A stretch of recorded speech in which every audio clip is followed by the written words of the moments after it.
What happens when a prince looks at a sealed DNA envelope and whispers, "This can't be right, this can't be real"?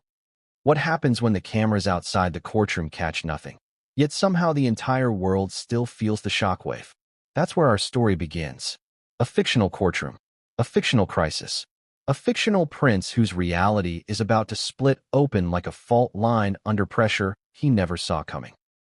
Before we continue, please hit the like button, subscribe to the channel, and turn on the notification bell for updates. Ask yourself something before we go any deeper. If you were handed a document that threatened to rewrite your entire identity, would you open it? Or would you cling to the life you believed you had, no matter how fragile, no matter how temporary? Because that's exactly the crossroads this fictional version of Harry stands at. And the strangest part? He didn't even request the test. At least, not according to the official court transcript. But somebody did. Somebody with influence. Somebody with access. Somebody who knew that revealing the truth, even in a fictional universe like ours, would burn through the monarchy like wildfire. And as you'll soon see, the real question isn't whether the results are true. It's who wanted them revealed and why. The courtroom itself feels like a pressure cooker. No cameras allowed. No phones. Just silence thick enough to suffocate a man.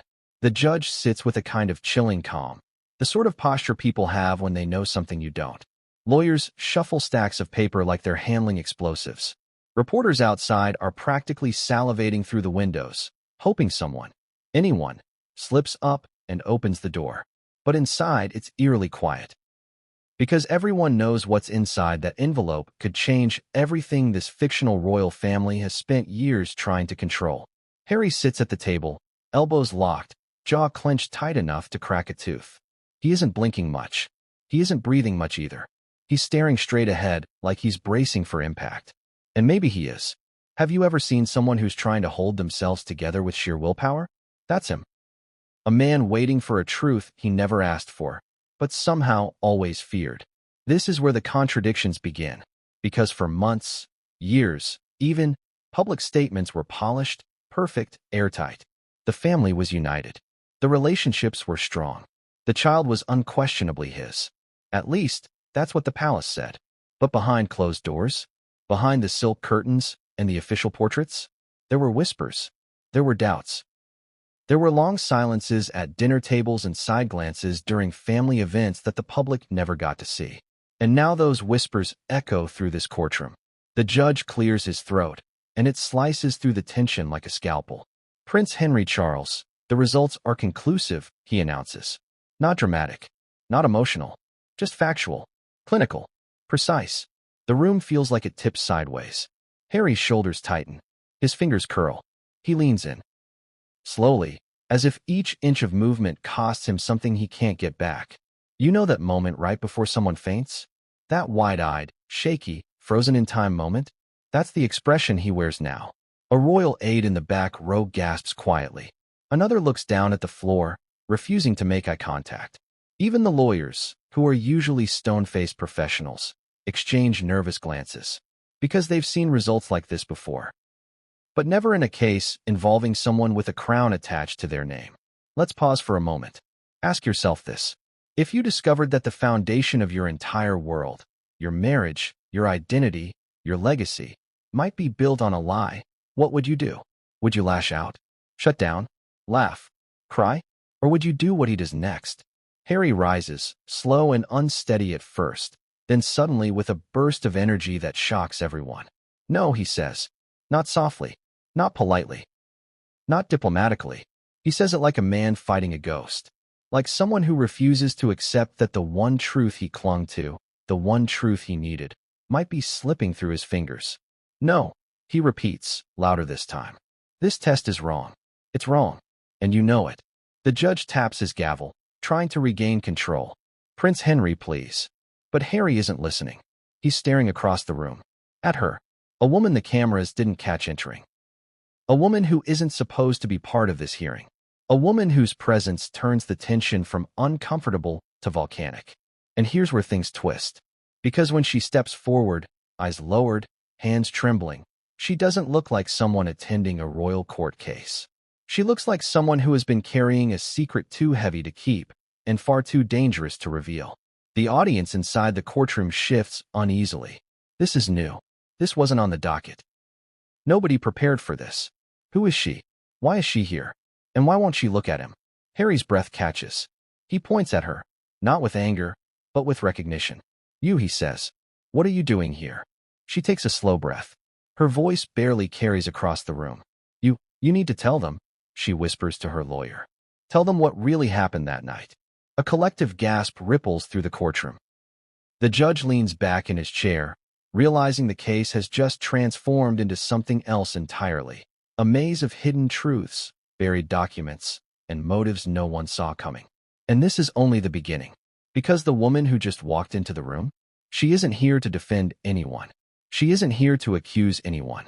She's here because the truth she carries is tied to the very night the test was ordered. And that truth is about to rip open the story like a seam under too much pressure. But what came next would change everything, and no one saw it coming. Because the moment those whispered words left her mouth, the room shifted. Not physically, not in any way you could capture on a camera lens, but in the psychic temperature of the space. It was the kind of shift you feel in your bones, like when thunder hasn't yet cracked the sky, but you can sense the pressure building. People exchange glances. Lawyers freeze. Reporters outside press closer to the frosted glass. And Harry, this fictional version of Harry, stares at the woman as if reality has stepped completely out of alignment. You could almost hear the silent question echoing inside him. How long has this secret existed? And why does she look like she's been rehearsing this moment in her nightmares? Let me ask you something. If you were in his position, would you prepare yourself for the truth, or would you brace for a lie disguised as one? The judge, bewildered but maintaining his brittle sense of authority, lifts an eyebrow. That's all it takes. That single gesture gives everyone permission to breathe again, just enough air to fuel the chaos that's about to unfold. He leans forward, steepling his fingers, studying the woman as though she were a puzzle piece from the wrong box. Your counselor may speak, he says, but even he sounds unsure if he wants to hear what's coming. Because a courtroom loves clarity, order, structure, but secrets? Secrets are nuclear. The lawyer clears his throat. You can tell he wasn't prepared for this moment. His papers are in the wrong order, his pen is uncapped on the table, and his voice carries the tremble of a man who knows that whatever comes out of his mouth could reshape the entire proceeding. He looks at his client, then at Harry, then at the judge, then back at the papers. He hesitates, and in that moment the silence becomes unbearable. Even the ceiling lights seem to hum louder. Finally, with a breath so deep it could be mistaken for resignation, he speaks. Your Honor, the lawyer begins. My client has information regarding the night the DNA test was arranged, a night that, according to her, was never properly documented in palace records. And there it is. A contradiction so sharp it slices through the manufactured calm of the courtroom. Palace records are supposed to be pristine, immaculate, historical documents guarded with the same reverence usually reserved for crown jewels. The idea that something could be missing, or worse, never documented, strikes the courtroom like a lightning bolt. You see people shift in their seats. One journalist outside trips over another, trying to get closer to the glass. Even the bailiff, who had been stone still up to this point, tilts his head slightly to listen. Harry, meanwhile, looks as though the floor has betrayed him.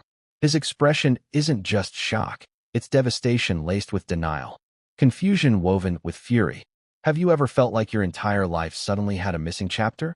That's what he looks like. A man who has suddenly realized he might not know the full script of his own story. He snaps out, "That's impossible." His voice cracks. Not from weakness, but from confusion so deep it strips the varnish off his composure. Every major event in this family is documented. Every appointment, every meeting, every phone call. He laughs, but there's no humor in it. You're telling me there's no record? The woman still won't look at him. She stares at the floor, hands knotted together so tightly that her knuckles turn white. Her lawyer nods slowly. She stands by her statement. And that's when the contradictions multiply. Because if this night wasn't documented, why? Who erased it? Who benefited from the erasure? And perhaps the most haunting question of all, what happened during those missing hours that led to a DNA test none of them should have ever needed? The judge asks the woman directly, "Why have you chosen to come forward now?" She looks up. Finally, her eyes are swollen, red, filled with a kind of tired fear that only people carrying secrets for too long ever wear. "Because," she whispers, "someone else will tell the story if I don't. And they won't tell it truthfully." Think about that for a second. Someone else? Watching? Waiting? Ready to speak? Who? And why wait until now? Contradictions. Layers. Hidden motives stacking on top of each other like unstable bricks. Harry's fingers curl into fists. He steps forward. "What story?" he asks, voice thick. "What are you afraid they'll say?" She inhales deeply, hesitates, then shakes her head. "Not yet," she says. "Not until the court sees what was hidden." The room feels like it's swaying. Not physically, emotionally. The gravity of the truth is pulling everyone inward. Even you, the viewer, are probably leaning forward right now, wondering, what is she talking about? What exactly is sitting under the surface of this seemingly simple test? The judge motions for calm. "Very well," he says. "Present your initial testimony." But before the lawyer can speak again, another contradiction erupts. A court clerk rushes to the judge's bench with a sealed envelope. Yes, another one. Not the original DNA envelope. Another envelope. Smaller, more discreet, marked with a red stamp that reads, "Submitted under urgent seal." The judge frowns. "What is this?" he mutters. The clerk whispers something in his ear, and the judge's eyebrows shoot upward in pure disbelief. He stares at the envelope as though it contains something radioactive. And that's when Harry loses it. "What now?" he demands. "What else are you hiding from me?" The judge ignores him for a moment, pulls out a knife from the drawer, and slices the envelope open.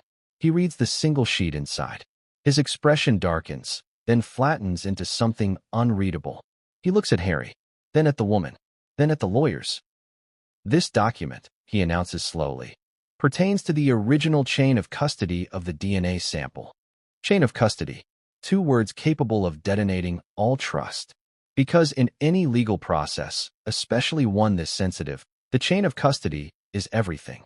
It determines who touched the evidence, when it was handled, how it was stored, who sealed it, who transported it. If the chain is broken, the evidence is compromised. And if the evidence is compromised, well, the truth becomes fog. Harry's breath catches. His face drains of color. If the chain of custody is in question, the result he just heard, whether he liked it or not, could be invalid, could be manipulated, could be fabricated. You see the energy shift in him instantly. A moment ago, he was panicking. Now he looks almost relieved, hopeful, even. Because if the chain is broken, then maybe the results are wrong. Maybe the nightmare he's been thrown into is nothing more than a bureaucratic error. But the judge isn't finished. "This document," he continues, "was not included in the original evidence packet. It was located this morning in a location inconsistent with standard procedure." Another contradiction, another hole, another sign that something behind the scenes has gone very, very wrong. He hands the paper to the lawyers. Harry's legal counsel reads it, his eyes widening with every line. He whispers, This isn't possible." But the opposing counsel reads it too, then smirks. That smirk tells you everything. Someone expected this. Someone isn't surprised. Someone has been waiting for this moment. Harry's voice breaks as he demands, "What does it mean?" And here's where the tension explodes. It means the original DNA test might not be reliable. It means one or more individuals may have interfered with the evidence. It means someone with enough power or access, may have manipulated the chain. It means the truth is no longer simple. It means the woman's warning suddenly becomes terrifyingly real. But before the judge can explain further, the woman steps forward and says the words that freeze the entire courtroom. "This isn't about the test being wrong," she whispers. "It's about who wanted it to look right." The room stops breathing. Harry's mouth opens slightly, not in anger this time, but in dawning horror. "Who?" he asks. "Who wanted this?" She hesitates. Her lips part. Her voice trembles like a violin string pulled too tight. "I can't say it yet," she says. "Because if I say it without proof, it will destroy everything." And that's when the judge leans forward, voice low and stern. "Then you need to provide that proof," he says. Immediately, the woman closes her eyes, swallows, then nods slowly. "I will," she whispers.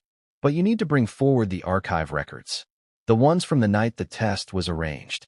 Archive records. The room collectively gasps.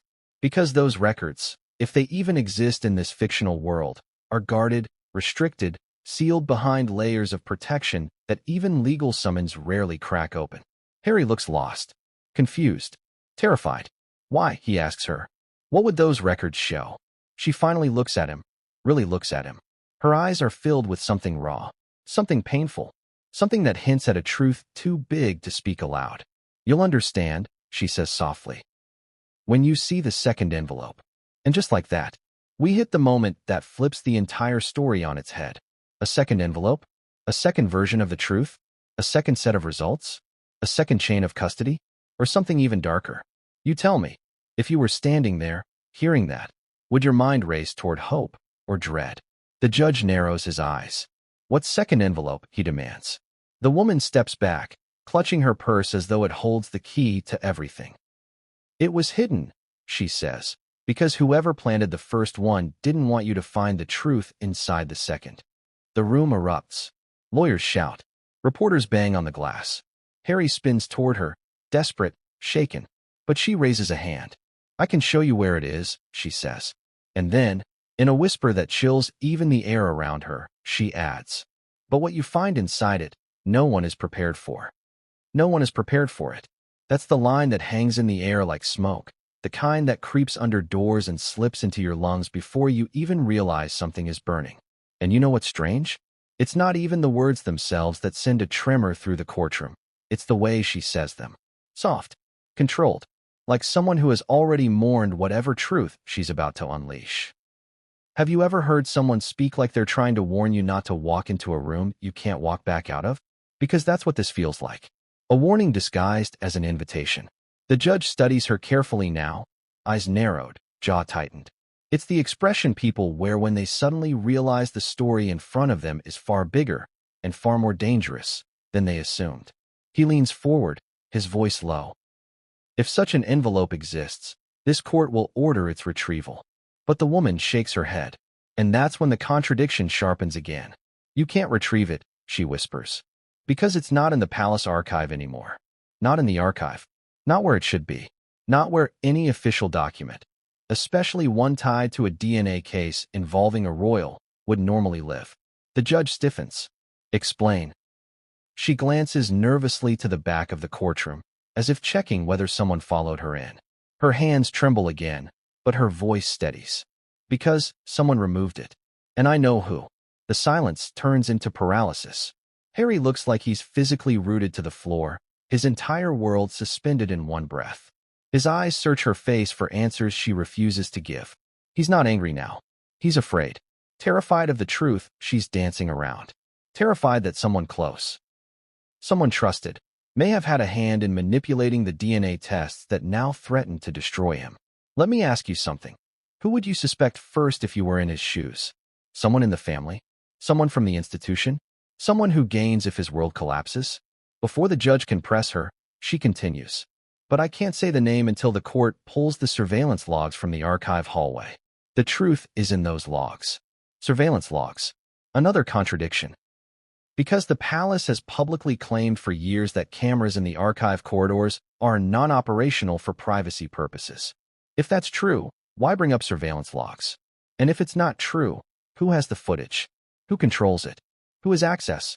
Harry's voice rasps as he speaks. Are you saying someone tampered with the test? With the evidence? His voice grows louder. Are you saying someone wanted this? Wanted me to. He can't finish the sentence. You can feel the weight of it pressing down on him. He's trying to ask if someone wanted him to believe he wasn't the father. Even in fiction, that question is brutal. It's a knife aimed at the heart. The woman doesn't answer. Not directly. She just says, the footage will show more than I can tell you. The judge shifts uncomfortably, sensing the tightrope he's now walking. Royal cases, even fictional royal cases, come with invisible tripwires. Every move is political. Every decision has consequences. He rubs his forehead, then speaks with the authority of someone who knows he has no choice. This court orders immediate retrieval of the archive surveillance logs, he declares. And if a second envelope exists, it must be produced. Harry exhales sharply. Maybe it's relief. Maybe fear. Maybe both at once. Because if there is a second envelope, if there are two sets of results, then the nightmare he's trapped in suddenly becomes something even stranger. Two truths. Three possibilities. Infinite damage. His lawyer leans close, whispering urgently. If there's a second envelope, we can challenge the validity of the first. We can push for a full forensic review. This could change everything. You can see Harry's eyes flicker with desperate hope. But the opposing counsel interrupts with a smugness that borders on dangerous. Before this court chases shadows, he says, I'd like clarification. Who exactly removed this alleged envelope from the archive? His words drip with condescension, because he thinks she's bluffing. He thinks she's just a frightened palace employee trying to derail the proceeding. The woman doesn't flinch. Instead, she steps closer to the center of the room, her voice steady. It wasn't me, she says, though I was told to hide it. She pauses. It wasn't the archivist. Another pause. It wasn't security. Harry leans forward. Then who? He asks, his voice low and raw. She looks at him with eyes full of dread and sympathy. Someone you trusted, she says. Someone whose signature is on the original evidence receipt, but who claimed they never handled the envelope. The courtroom erupts again, because now we're talking forged signatures. We're talking planted evidence. We're talking a conspiracy so deep it loops back around on itself. The judge slams the gavel. Order. Order. And then, the moment that nobody was prepared for. The courtroom door swings open. Everyone turns. A figure steps inside. Tall, composed, dressed in formal attire. A face familiar enough to silence every whisper. A presence strong enough to freeze even Harry in place. The woman's face drains of color. The lawyers look like they've swallowed flames. Harry whispers, "No, it can't be." The figure walks forward slowly, hands clasped behind their back, gaze steady. They stop at the center of the room. Every eye locks onto them. The judge, stunned, stands. Your Highness. Yes. This fictional case has just taken a turn no one expected. A senior royal has stepped into the courtroom. Not summoned. Not scheduled. Not announced. They came because they know exactly what the second envelope is. They know who removed it. They know why the chain of custody is broken. And they know what really happened on the night the DNA test was arranged. The judge swallows hard. State your purpose, he says. The royal glances at Harry, then at the woman, then at the judge. My purpose, they say quietly, is to stop this proceeding before more damage is done. Harry's eyes go wide. Stop it. Why? What are you trying to hide? The royal sighs with the weight of someone carrying a truth far older than this case. Because, they say, once you hear what's in the second envelope, there will be no turning back. And that's when you realize something far bigger is unfolding. This isn't just about DNA. It's about power, control, secrets buried beneath marble floors, decisions made in silence, actions taken in the dark. The woman trembles again, clutching her purse. Harry stands frozen. The judge's voice shakes as he asks, what, exactly, is inside that second envelope? The royal closes their eyes. When they open them, the truth flickers there, dark, heavy, final. It contains, they say slowly, the evidence you were never meant to see. The room goes still, dead still. No one speaks. No one breathes. Even the lights seem to dim under the pressure of what's coming. And in that silence, the royal takes one step forward and says, if you continue with this case, the truth will destroy more than your family. It will destroy everything. But what came next would change everything, and no one saw it coming. What's the first thing that breaks when the truth enters a room? Silence. Always silence. And that's exactly what cracks open the moment this fictional courtroom settles after the royals' chilling declaration. You can feel the tension tightening, stretching, straining, like a rope pulled too far, ready to snap. The judge looks stunned. Harry looks devastated. The woman looks terrified. And the royal who just walked in looks like they're carrying the weight of 10 different centuries on their shoulders. But before anyone can move, before anyone can recover from the shock of that entrance, another sound pierces the room. A single inhale. Sharp. Panicked. Human. It comes from Harry. He looks at the royal figure standing in front of him, and you can see the confusion swirling behind his eyes. This isn't just someone he knows. This isn't just someone with authority. This is someone whose presence means something has gone catastrophically wrong. You can almost hear his thoughts. Why are you here? What are you trying to stop? What truth is so dangerous it threatens everything? Ask yourself this. If someone you trusted walked into a courtroom holding secrets about your identity, would you feel relief, or would you feel fear clawing at your throat? The judge clears his throat, trying desperately to regain control. His voice is thin. Your Highness, the court appreciates your presence, but this proceeding cannot be halted without legal grounds. The royal exhales slowly, as though preparing to unleash something poison-tipped. The grounds, they say, are in the envelope you were never meant to see. Harry shakes his head, stepping forward. If there's something in that second envelope, I deserve to know. I deserve the truth, don't I? His voice cracks on the last words, and the pain behind them is unmistakable. This is not anger anymore.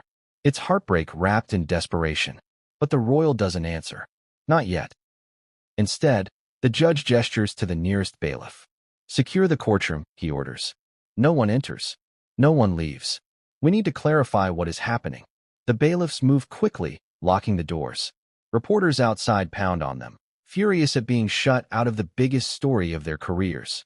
Inside, the room begins to shift. People lean in. Lawyers adjust their ties. The woman with the purse clutches it even harder. And then, the royal begins to speak. Before we discuss the envelope, they say, we must address the chain of custody. The chain of custody. That phrase again. The same phrase that cracked this entire case open like a shell. The royal steps forward, hands clasped behind their back, and there's a grimness in their voice that chills the air. The DNA sample was taken under unusual circumstances. It was transported without proper documentation, and it was handled by individuals who should not have had access. Harry's eyes widen. Are you saying the test was tampered with? The royal looks at him with something painfully close to pity. I'm saying the truth is not what you think it is. And that's when the first twist of this chapter hits. Because the royal reaches into their coat and pulls out something small. Metal. Old. A key. Not just any key. A palace archive key. The room gasps. Even Harry's lawyer mutters something under his breath that would normally get him reprimanded. The royal places the key on the judge's bench. This is the master key to the restricted archive hall, they say. It has been missing for months. The judge stiffens. How did it come into your possession? A staff member returned it to me, the royal replies. Earlier this morning. The implications hit everyone at once. If the key was missing, if the archives were accessed, if the second envelope was removed, then someone inside the palace, was manipulating the evidence. Harry whispers, why didn't anyone tell me? The royal hesitates. Because you weren't supposed to know. Another gasp. This one sharper. You can feel Harry's heart drop through the floor. He steps closer to the royal, voice trembling with betrayal. Why? Why hide this from me? The royal looks away. Because you weren't the target. Silence. Not even breathing. Just a wall of stunned disbelief. Harry whispers, if I wasn't the target, then who was? The woman with the purse steps forward again, her voice soft but steady. Your son. The room erupts into chaos. Lawyers jump up, voices crackling. Someone in the back row faints. Even the judge slams his gavel, so hard it nearly breaks. And Harry, this fictional Harry, looks like he's been struck by lightning. My son, he chokes out. Why would anyone target him? The woman opens her purse with trembling fingers. She pulls out a thin manila folder, sealed with a strip of fading red tape. She doesn't open it. She doesn't even look at it. She just holds it out like the most fragile object in the world. This, she says, was given to me the night the DNA test was arranged. I was told to hold it. I was told to keep it hidden. And I was told someone would come for it. Harry stares at the folder. What is it? She shakes her head. I've never opened it. I was too afraid. The judge motions for the folder. She hands it over with shaking hands. He studies it closely, turning it over, inspecting every crease, every marking. This is old, he mutters. This has been handled many times. Harry takes a shaky step forward. Open it, he says. Please. But before the judge can break the seal, the royal interrupts. No. Their voice slices through the air like a blade. No. Harry repeats, his voice cracking into anger. You can't say no. That's my life in there. The royal nods. Yes. And that's why it must be opened carefully. Not here. Not now. If its contents are what I suspect, opening it in this room could destroy more than just your case. Destroy more than the case? How deep does this go? Harry slams a hand against the table. I don't care. I want the truth. I want to know what happened that night. And here, the royals' facade finally breaks. Their voice softens. Their posture slumps. Their eyes, full of centuries of pressure, meet his. Harry, they say quietly, the truth won't heal you. He shakes his head violently. I don't need healing. I need answers. The royal sighs. Then listen carefully, because this is the part no one told you. The room leans forward as the royal inhales. The test wasn't ordered to determine paternity. It was ordered to confirm something else. Harry freezes. What else? He whispers. The royal looks at the woman, then at the judge, then at Harry. The test was commissioned, the royal says slowly, to determine whether your son's DNA matched a classified medical profile stored in the palace archives. A classified medical profile. Not paternity. Not scandal. Something deeper. Something medical. Something hidden. Harry stares in disbelief. What medical profile? The royal's voice drops. A profile belonging to an individual who should not have had any biological connection to your family. The judge leans forward. Who exactly? The royal looks down, then speaks a name that sends a shockwave through the courtroom so violent it rattles the wood paneling. A name that explains everything. The missing key, the manipulated test, the second envelope, the secrecy, the fear. A name that changes the entire course of this fictional story. A name I cannot reveal yet. Because what happens when Harry hears it is the foundation of Chapter 2. The royal says it softly. Harry's face collapses. He staggers backward like he's been punched. The woman drops her purse. The judge grabs the edge of his bench. A lawyer swears under his breath. And Harry whispers, "No, that's impossible."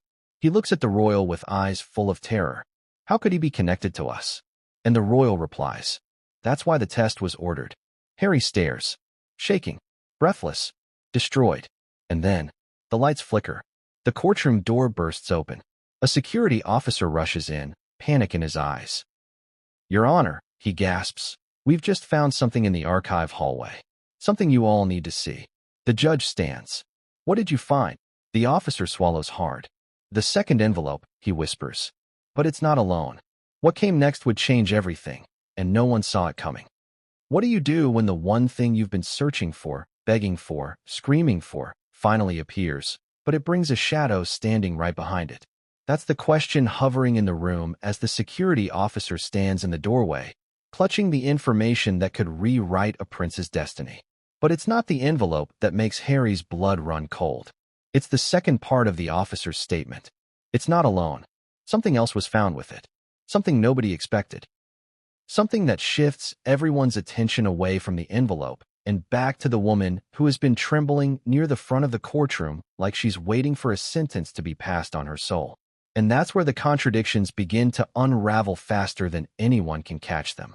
The judge tries to steady himself, gripping the bench edge as though the entire room might tilt. "Bring it in," he orders, voice cracking slightly. But the officer doesn't move. His eyes drift toward the woman, not with anger, not with accusation, but with fear. And that's when Harry realizes it. This isn't about envelopes anymore. This is about her. The woman whose identity hasn't even been revealed to the court. The woman who walked in unannounced and dropped a bomb on the entire proceeding. The woman Harry recognized immediately, but couldn't name. Not publicly, not yet. Harry takes a shaky step forward, watching her as though she might vanish. "You knew," he whispers, his voice trembling with confusion and betrayal. "You knew about the second envelope." She closes her eyes, exhaling slowly. "I knew it existed," she says. "I didn't know where it was." But the officer speaks again, more firmly this time. "Your Honor, the envelope was found in her locker." And just like that, the courtroom explodes. Lawyers shout. Reporters outside start screaming for updates. The woman gasps and nearly collapses. And Harry, this fictional Harry, looks like someone took a hammer to his chest. Because if the envelope was found in her locker, then why did she claim she didn't know where it was? Why did she let Harry spiral? Why did she let the test be read when she could have prevented it?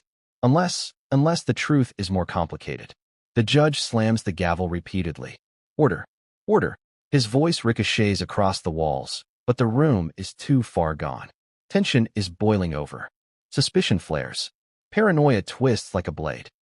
And in the middle of it is this anonymous woman, clutching her shaking hands to her chest, as though she's trying to physically hold her heart in place. Finally, after what feels like minutes of chaos, the judge regains partial control. He points at the woman. Step forward. She hesitates.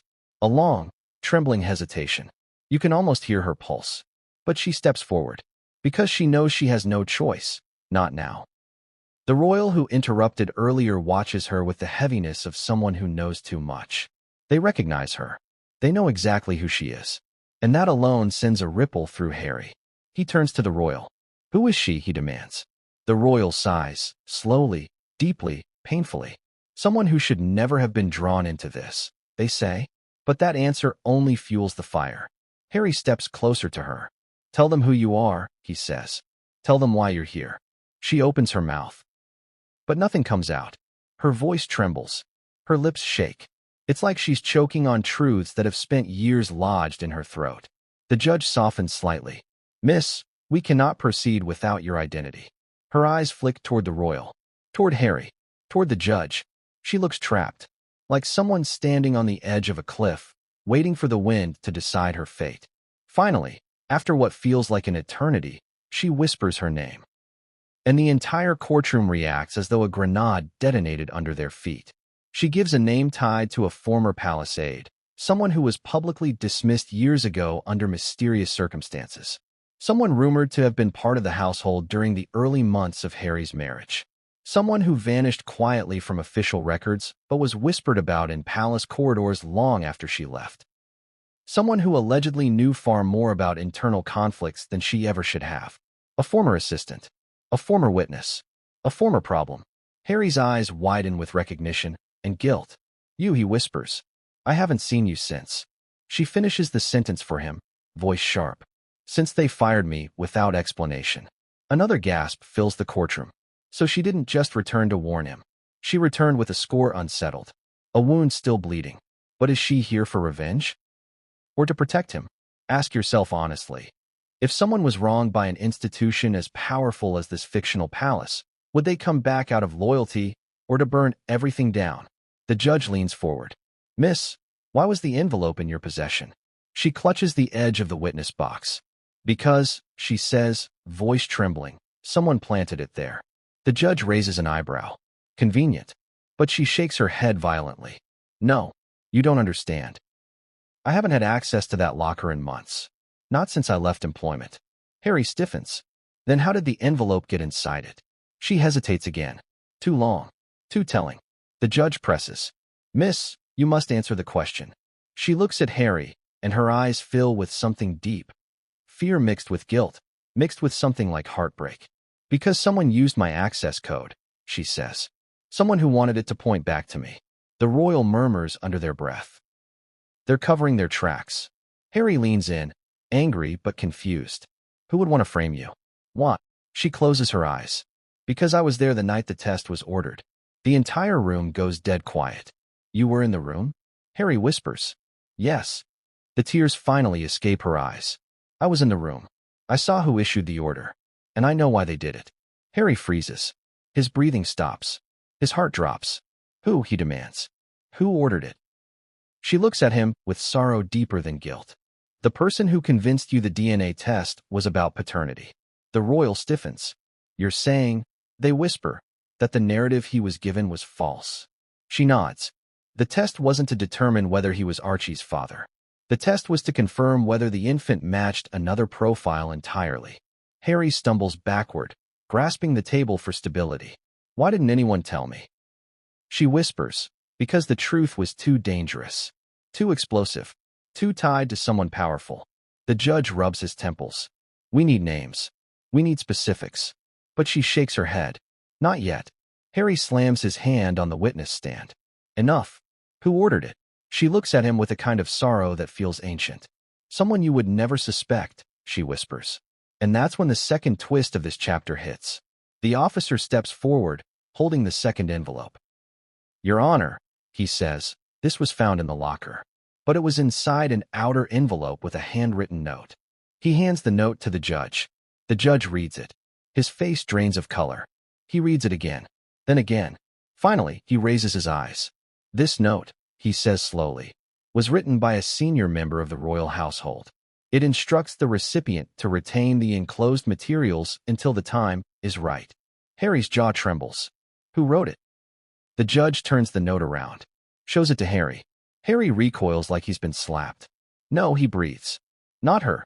You can feel the shock rippling through the room. A female royal. A figure of authority. A signature unmistakable. And a motive that makes everything suddenly make sense. The woman who stepped into the courtroom earlier, the senior royal, the one trying to stop the case, is not the one who wrote the note, but the one who did write it. Oh, she has been silent all this time. Watching, waiting, pulling strings. Harry shakes his head violently. There's no way she would do this. She wouldn't. She couldn't. But the royal who interrupted the proceedings steps forward, face grim. She would, they say. And she did. Harry looks shattered, betrayed, confused. Why, he asks.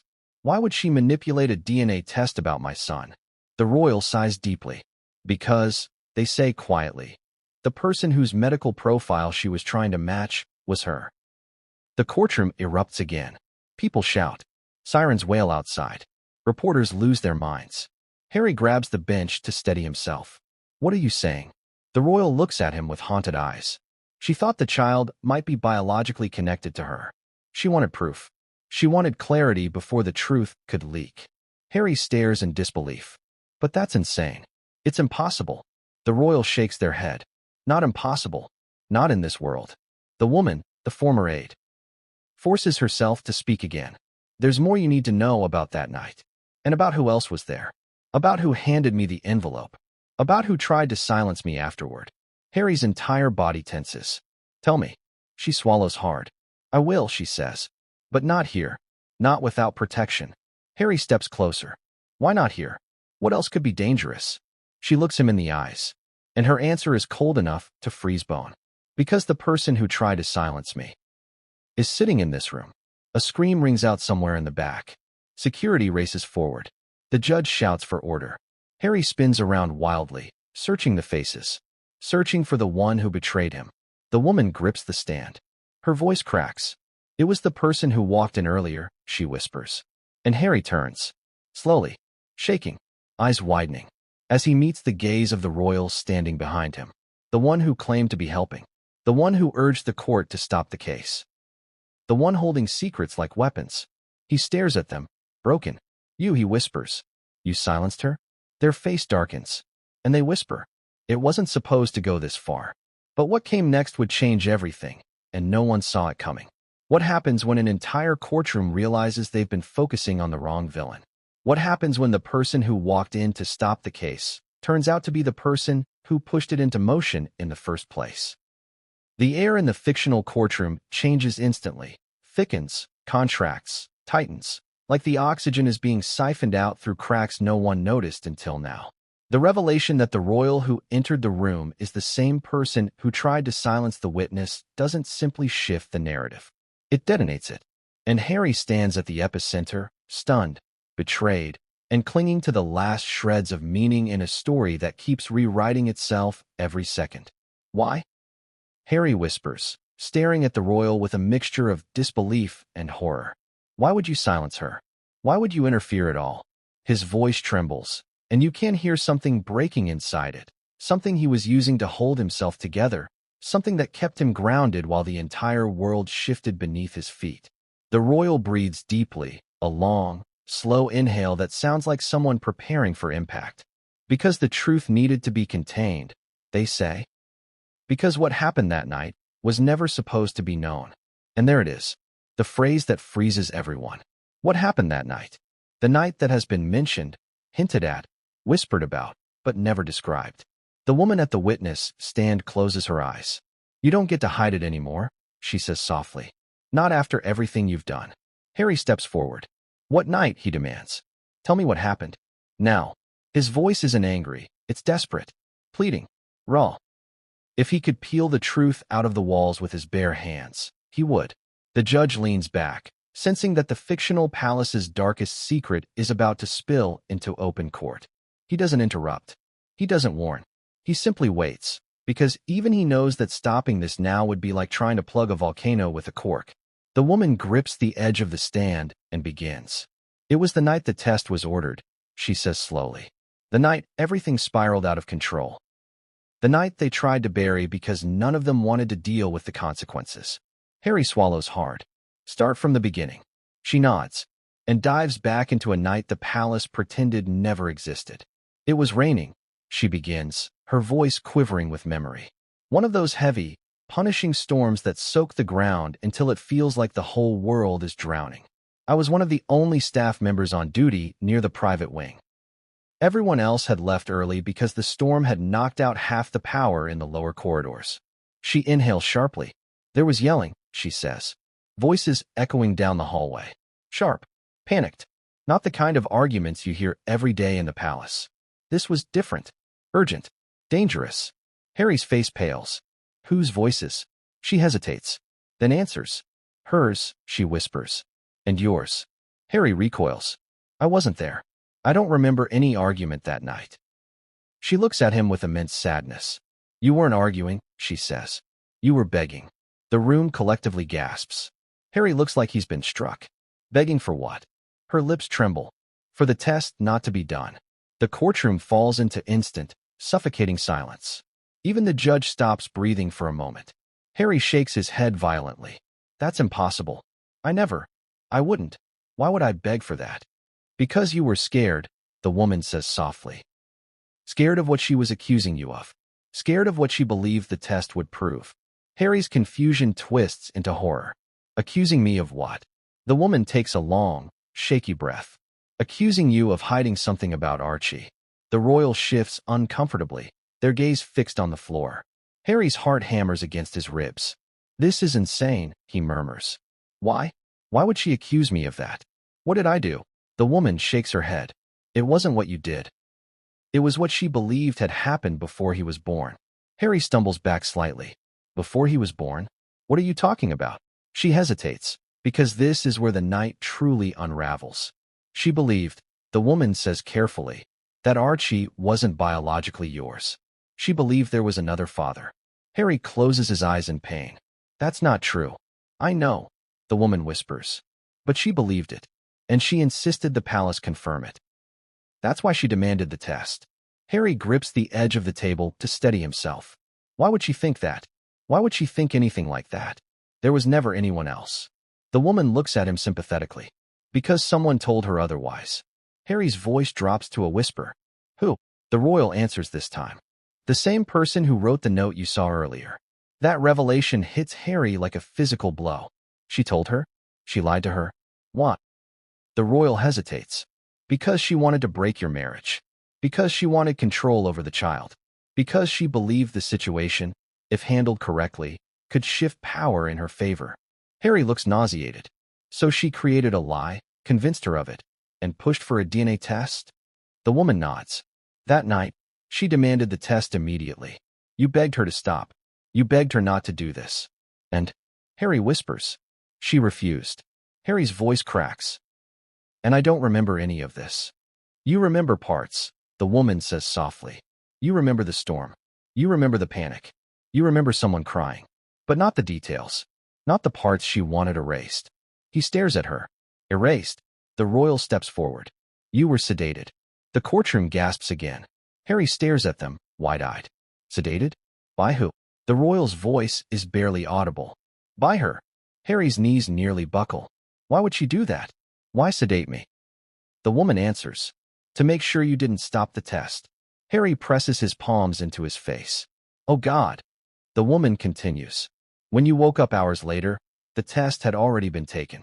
The paperwork already filed. The chain of custody broken. The procedure done without your consent." Harry whispers into his hands. "This can't be real. This can't be happening." But the royal speaks again. Their voice low, haunted. "That's not all. Something else happened that night. Something no one has mentioned yet." Harry looks up sharply. "What else?" The royal sighs. "The test wasn't done once." The entire courtroom freezes. "It was done twice," they say. "Two samples. 2 chains of custody, 2 envelopes, 2 sets of results. Harry stares at them in horror. Why? The woman explains. Because the first test didn't match her theory. So she ordered another. Harry's voice shakes. And the second? It also didn't match, she whispers. So she had it destroyed. Harry's eyes widen. Destroyed. The royal sighs deeply. Or so she thought. Harry stares at them. What do you mean? The royal looks at the second envelope in the officer's hand. The second envelope, they pause, was the copy she never knew existed. Harry's breath catches. Every muscle in his body goes tight. So the second envelope contains the real results? The woman shakes her head. Not just the results. Harry swallows hard. Then what else is in there? Her answer is soft. Proof. The judge leans forward. Proof of what? She hesitates. Looks at Harry. Looks at the royal. And then whispers. Proof of what actually happened that night. Harry steadies himself. Tell me everything. She breathes deeply. When she ordered the second test, she didn't know I was watching, the woman says. She didn't know I saw her switch the samples. She didn't know I saw her instruct staff to falsify documents. She didn't know I saw her try to manufacture evidence that would confirm her theory. The judge looks horrified. You're saying she committed evidence tampering? The woman nods. And more. Harry's breath comes in shallow bursts. What more, he demands. The woman's eyes fill with tears. She tried to replace the real biological sample with someone else's. The room goes silent again. Harry feels the walls closing in. Whose sample? The woman hesitates. Long. Painfully long. Finally, she whispers. That's the part you're not ready for. Harry's voice breaks. Tell me. She shakes her head. I can't say it without the envelope. The judge looks at the officer. Open it. The officer steps forward, hands shaking. He breaks the seal, pulls out the document, and his face drains of blood. The judge demands, what does it say? But the officer can barely speak. Harry rushes forward. What does it say? The officer looks up at him, shaken, terrified, and whispers. You're not going to believe who the second DNA sample belongs to. He opens his mouth. But before he can say the name, the courtroom lights shut off. Pitch black. A scream echoes in the darkness. Footsteps slam against the floor. Someone yells, security. A loud crash shatters the silence. And just as the emergency lights flicker on, the second envelope is gone. And so is she. The woman who knew everything has vanished. What came next would change everything. And no one saw it coming. Imagine a room full of people holding their breath at the same exact moment. That's what the courtroom becomes when the emergency lights flicker back on. Dim, shaky, buzzing with electrical interference, revealing the catastrophe that has unfolded in mere seconds. The paperwork scattered across the floor.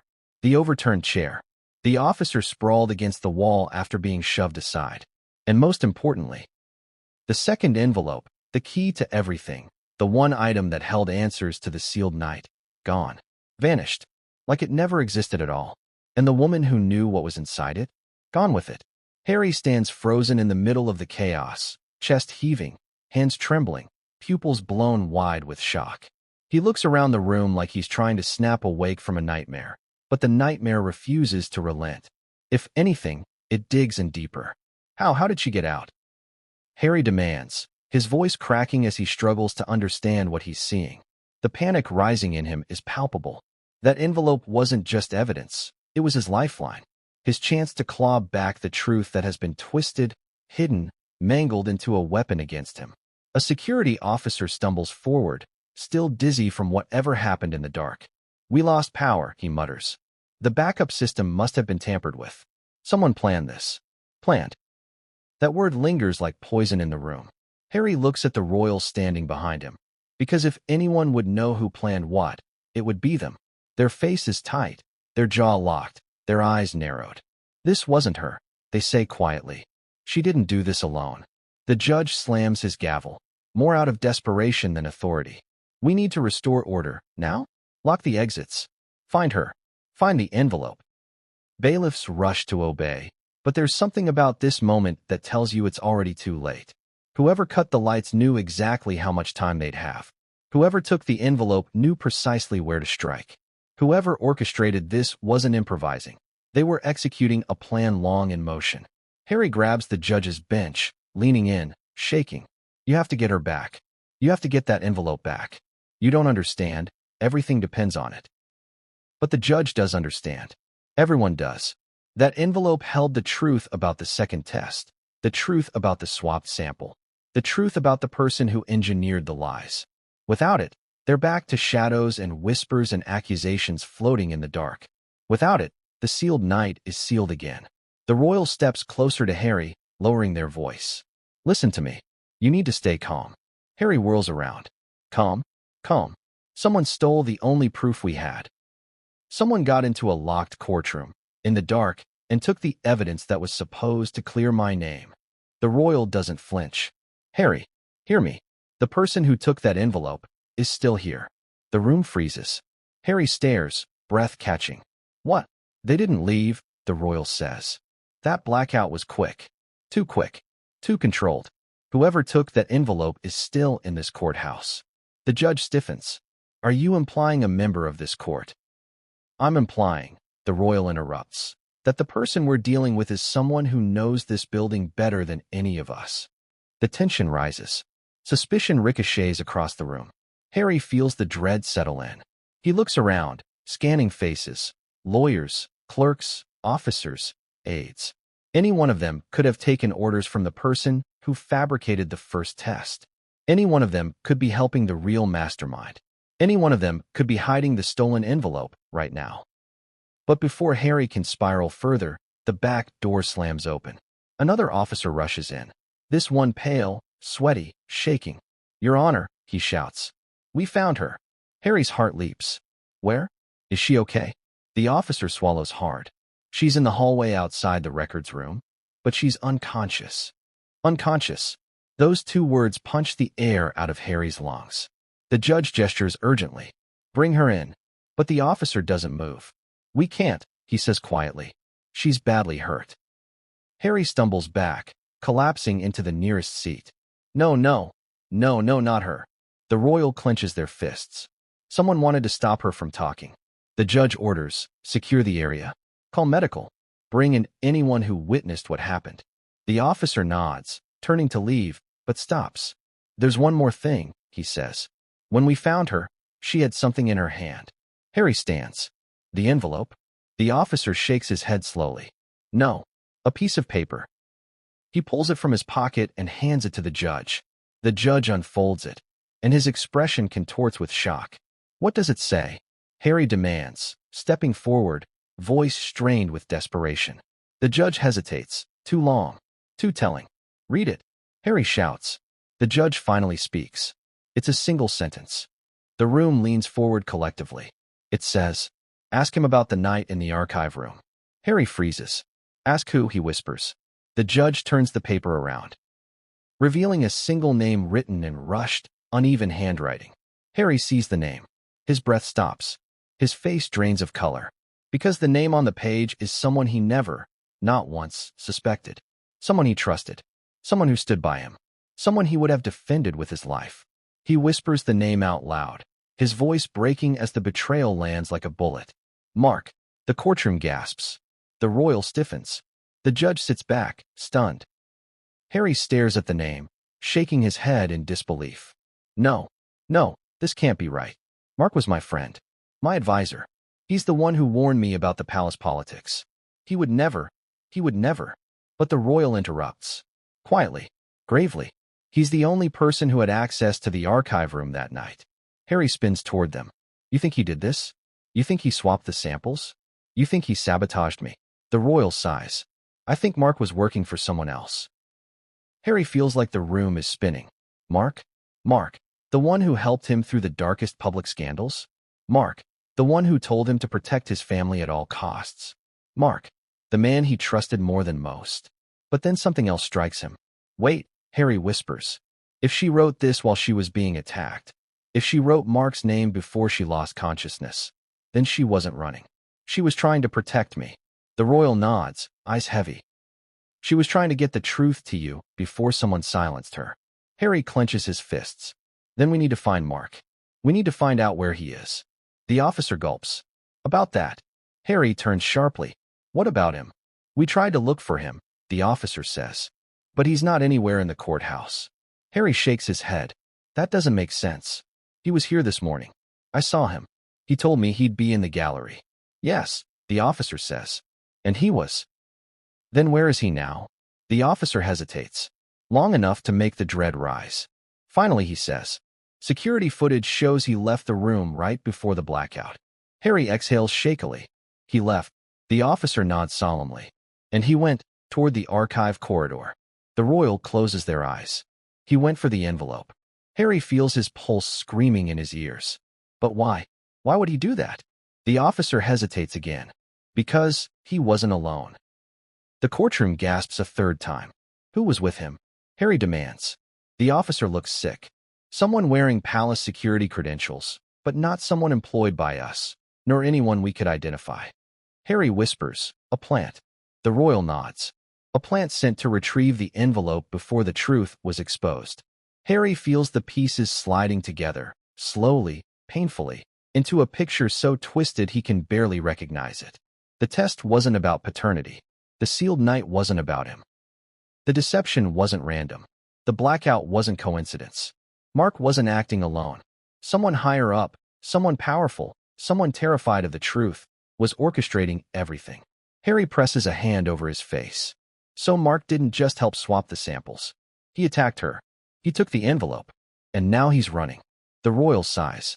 And he's not running from us. He's running to someone. Harry looks up sharply. Who? The royal hesitates. The judge leans forward. Who is he running to? The royal swallows. And whispers. The person who ordered the second test. Harry staggers backward. No, she's not here. She hasn't been here all day. The royal nods.